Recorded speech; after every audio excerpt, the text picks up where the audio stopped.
இருக்கும் காலை வணக்கம் நண்பர்களே. இன்றைக்கி வெள்ளிக்கிழமை அன்னைக்கு காலையிலே பார்த்தீங்கன்னா 5:45 தான் எழுந்தேன். ஆனால் 5:15 அலாரம் வச்சேன். ஆனால் அதை நான் ஆஃப் பண்ணிவிட்டு திருப்பி தூங்கி எழுந்து பார்த்தா மணி 5:45 ஆகிடுச்சு. அப்புறமா கடன்னு சொல்லிட்டு கிச்சனுக்கு வந்து பார்த்தோன்னா நைட்டு ஃபுல்லாக பாத்திரம்லாம் கழுவவே இல்லை.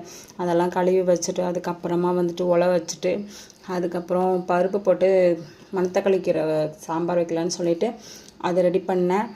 அதையும் ரெடி பண்ணிவிட்டேன். அதுக்கப்புறம் பார்த்திங்கன்னா பீட்ரூட் பொரியல் செஞ்சு வச்சேன் சாம்பாருக்கு. அப்புறம் காலையில் பார்த்திங்கன்னா இட்லியும் சட்னியும் தான். அதுதான் எங்கள் வீட்டுக்காரங்க சாப்பிட்டுட்டு சாப்பாடு எடுத்துகிட்டு போயிட்டாங்க. பாப்பாவுக்கும் அதே தான் கொடுத்தேன். அதுக்கப்புறம் பார்த்திங்கன்னா என்னோடய சமையல் வேலை எல்லாமே பார்த்திங்கன்னா 7 o'clock முடிஞ்சிருச்சு.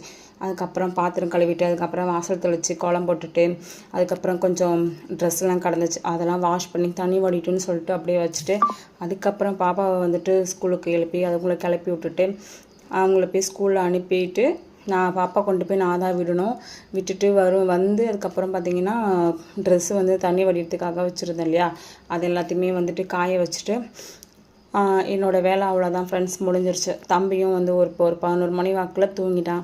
அவ்வளோதான் என்னுடைய காலை வேலையெல்லாம் இப்படி தான்.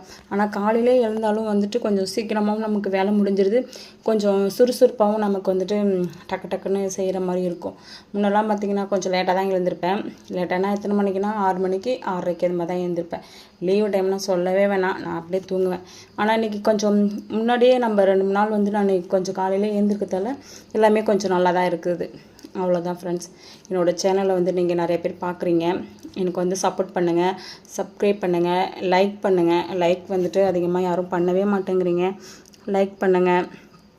அதுக்கப்புறமா ஏதாவது நான் சொல்லணும் இல்லை ஏதாவது நான் தப்பு பண்ணியிருந்தேன்னா நீங்கள் இப்படி பண்ணுங்கள் அப்படி பண்ணுங்கன்னு சொல்லிவிட்டு கமெண்ட் பண்ணுங்கள் ஃப்ரெண்ட்ஸ். மறக்காமல் கமெண்ட்டில் சொன்னால் தான் எனக்கு நிறைய புரியும். அவ்வளோதான் ஃப்ரெண்ட்ஸ்.